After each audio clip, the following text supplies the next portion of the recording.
and welcome to Book 101 Review. Book 101 is all about the books that I read for the last 40 years. And today I have my special guest. She is a nautical novelist and the author of several books. And her latest book, The Seven, no other than Miss Alison Gieschen. Welcome to Book 101, Miss Allison, and can you please introduce more about yourself? Well, I'm very happy to be here. And 7 years ago, my husband and I left the east coast of the United States. We sold everything we owned, and we are sailing around the world. So we've been to 50 countries so far, and we are currently in the French Polynesians. 50 countries indeed. And thank you so much for sharing your knowledge and wisdom to the world. So let's talk about The Seven, an odyssey of seven horses and seven souls. What inspired you to write this book, Miss Allison? Well, I grew up with horses. There was never a time before I lived on a sailboat that I did not own horses. And I guess they're kind of my spirit animal. I've just always been drawn to them. They've been a huge part of my life. And so after I started this life without horses, they still continued to be a part of my life because they came to me in dreams all the time. I'd always have to be out feeding them hay or be concerned about their well being in my dreams. And it was very kind of obsessive. And then one night I had this dream and I was surrounded by horses I didn't know. They weren't the horses that I usually had in my dreams, the ones that I knew. And I discovered something very particular about these horses. They could see inside my soul, and their job was to judge people, whether they were good or they were bad. And when I woke up, I told my husband about this dream. I'm like, this was really interesting. Um, what if horses really could see inside human souls?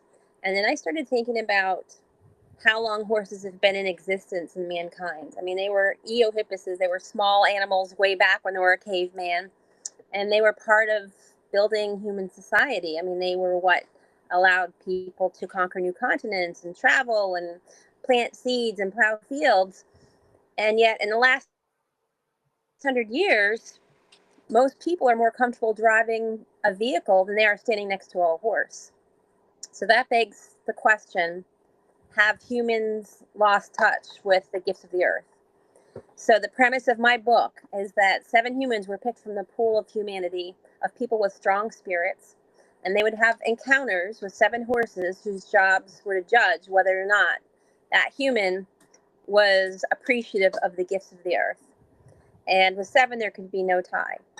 So that's the whole premise of the book: is seven humans from around the globe have an encounter with seven horses, and then final judgment. If the majority of them were good people and appreciated the gifts of the earth, mankind would continue. If they were not, mankind would be destroyed and started all over again.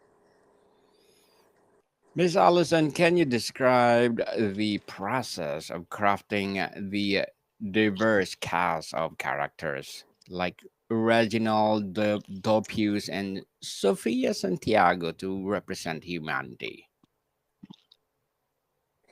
Yes, each of the people that I picked were from a very specific location, and either the person or the location had a direct tie to my life.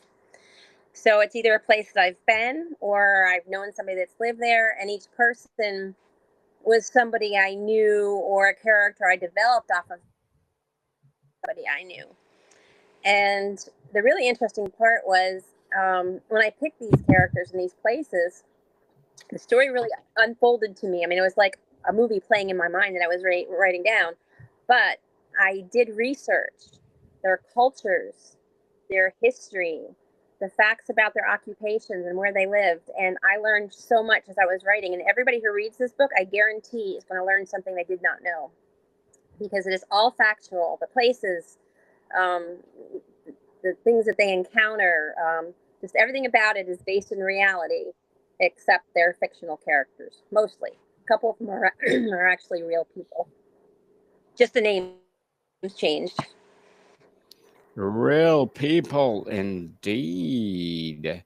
And Miss Allison, how did you ensure the stories of a character like Paloma Ortega Sanchez and Justin Barone felt authentic and interconnected? They were authentic because to me they were real people. So as I'm writing to them, I'm describing um, things they would actually be doing in real life. Like I said, this book was so heavily researched. And what's really interesting is that on my author website, AlisonGieschen.com, I have a story behind the story for every single character. So if somebody reads the book and they're like, well, where did she get the idea for this character? Or why is this real to her? They can go, and each person is broken down with information about the breed of the horse and a location and where I got my ideas for them. Interesting indeed, Miss Allison. And what was process for giving each horses a distinct personality or perspective in their role as judges? Some of it had to do with the breeds. I don't know if you're aware, but there are just thousands of breeds of horses. And having been a horse owner, I am very aware of the different temperaments of horses. You know, some are very laid back and some are a little more edgy. So when I developed the horses, I did gear their responses specifically for their environment, making sure that that was authentic and that they were reflecting the personalities of their breeds. Miss Allison, how does the book balance the perspective of both the human characters and the horses in the cosmic narrative? Are you talking about the relationship? Because the story is narrated by God and his son. Are you talking about the relationship between like the divine and the human world? Yes. Yes, Miss Okay. Allison. I wanted this to be a book that had a spiritual nature, but was not a religious book. I wanted this to be a fantasy story, but kind of based on people's perception of God and the Father.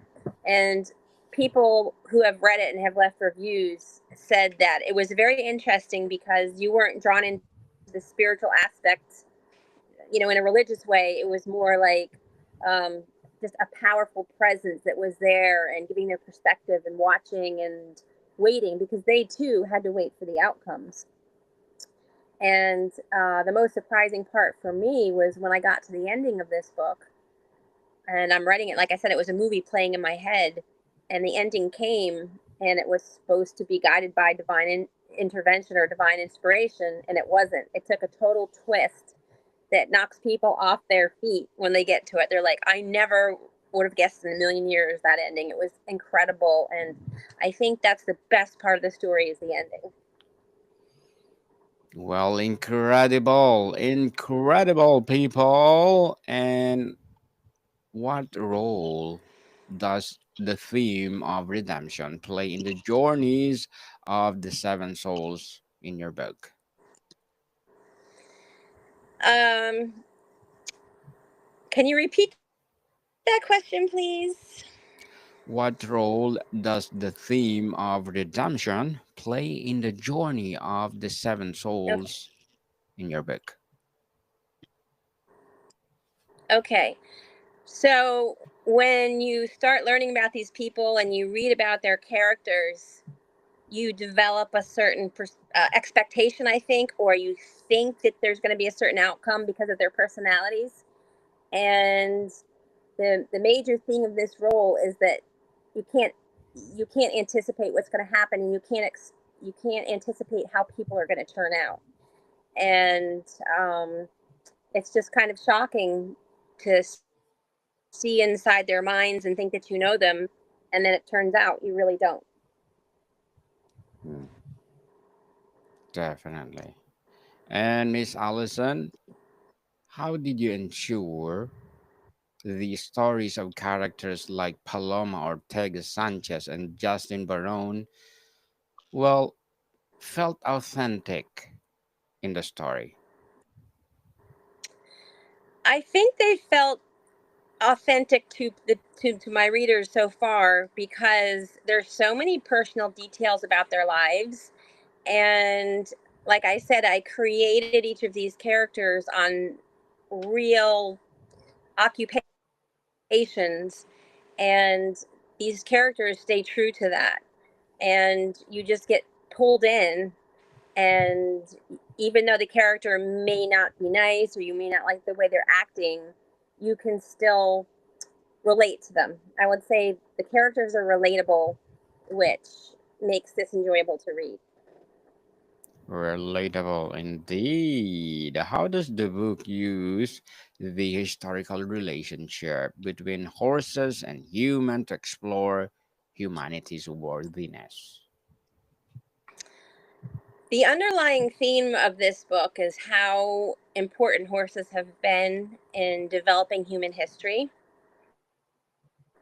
And people are going to get a really good feel for the fact that the human race has kind of ignored horses. They've just had other priorities and have turned to much more material things and cars and computers and cell phones.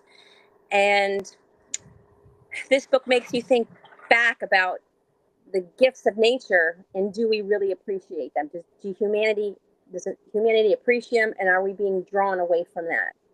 And that's how they tie in the most.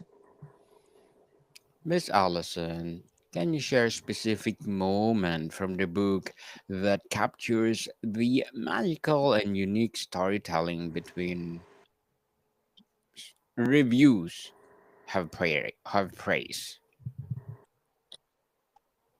So this book is a very, very unusual format, and I've had people tell me they've never read anything like it before because it tells each person's story up into a cliffhanger. And then it goes on to the next story. So you read all seven people's stories and you don't know the outcome. And then you get the conclusions, and the conclusions draw you to the big finale. So it's a very different style book. And a lot of people said once they started reading it, they couldn't put it down because they got drawn into each story and they couldn't wait to find out what happened to the first and the second and the third, all the way up to the seventh person. So it's very, very unique and very hard to put down because you just get so wrapped up in the stories. Miss Allison, as an author, what are your short-term and long-term goals?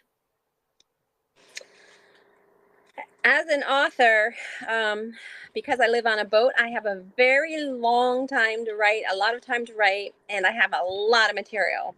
I just finished the sequel to the first of our sailing journeys. Was my first book is called Riding the Waves of Reality: Tales of Turmoil and Triumph, and that was about the first 4 years or so. And then I have completed the sequel to that, which involves the Mediterranean, and that should be out in the next couple months. And I just completed a children's book about a mermaid called Sienna. That's going to be coming out, I believe, in October.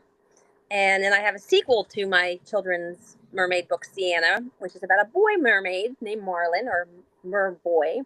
So, and then I have a travel blog, so I'm constantly writing. I am a very prolific writer, and I just want to keep writing because this life just inspires so much, so many amazing things and thoughts and creativity.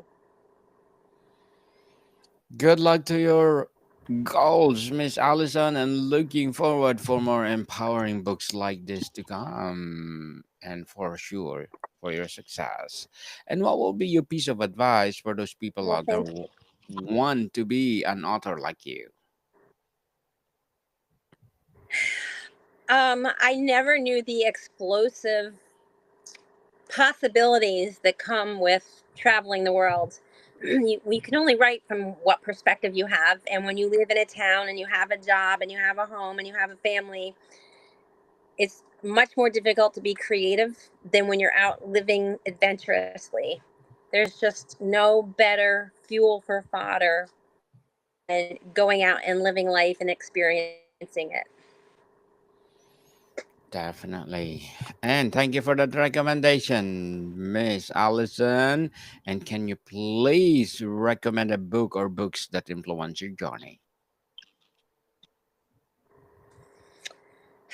Um, I would have to say that some of the original Joshua Slocum books of him traveling around the world and some of the classic sailing stories inspired my desire to sail around the world rather than do it by plane or by walking or any other way.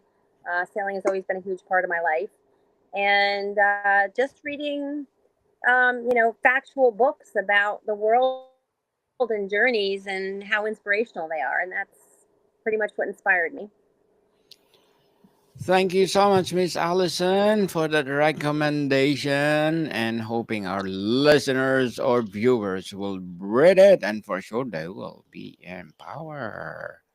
And what role does hope or transformation play in the narrative, particularly for characters like Justin Barbrone saving a broken horse? It's actually heartwarming and very inspirational because that horse actually was based on a real horse that I brought back from being put in a pasture and left to die. And when you feel that interaction between that horse and that character, you will tear up, you will feel it because it's all real. It's just names are changed and situations are slightly different. So it's very empowering to be able to draw on real things and real experiences. Real experiences truly inspired. The seven. How did you ensure the book appealed to both horse lovers and readers who enjoy character driven fantasy, as reviews suggest? That's a really good question because one of my fears was, well, I've got horses on the front cover, so maybe people who don't like horses won't want to read this, but it's so much more than horses. Horses are characters, yes, but the human stories are what make this story special. The redemption, the renewal of faith in humanity, um, people coming from all different parts of the globe, from 7 different places in the world, pulling together. It just horses are, yes, the judges, but the people are the stars in this book. Miss Allison, what are challenges did you face in writing the story that's so different than anything I've read before, as one of the reviewer noted? Because, like I said, it's so different from anything. This is not a copy of anything that anybody has ever read. This is so unique, and for me, it was pulling it all together and taking 7 separate stories, leaving them in cliffhangers, then bringing them together, and then uniting the entire concept to reveal an incredible ending. It was difficult. It was fulfilling, and when it all came together, it was magical. Magical indeed. Miss Allison, before we wrap up our discussion for today, I'm inviting you to please do listen to my other podcast, people. My other podcast, because my abstract essay is already in fifth season, abstract poetry in second season, and my food one, or my book 101 review in fifth season too. Comedy 101 in second season, and my food 101 in fifth season as well. Geography 101 in fourth season, and my baby podcast Law 101 and Mental Health 101, Love Letters in fourth season, and Movie 101 Review and Music 101 in fourth season, and Science 101 and Sex 101 in its first season. Please listen to them. wherever you listen your podcast. And Miss Allison, what is one key takeaway you hope readers gain from the Seven, an Odyssey of Seven Horses and Seven Souls, about humanity and its relationship with nature?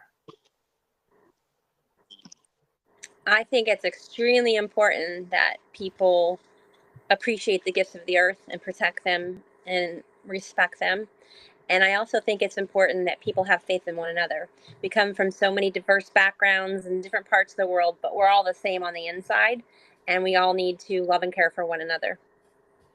Love one another, as they said. Miss Alison Gieschen, thank you so much for sharing your knowledge and wisdom to the world. So, can you please invite our listeners to support all your books? Miss Allison, I'm sorry, can you repeat that? can Mhm. you please invite our listeners to support all your books? All my books, just go to AlisonGieschen.com and they're all there. Yes, people, let's support Miss Alison Gieschen because if you support her, for sure, more and more and more empowering books like this to come. So, Miss Allison, thank you so much for your time. Thank you for having me. It was fun. Modicon people, see you soon.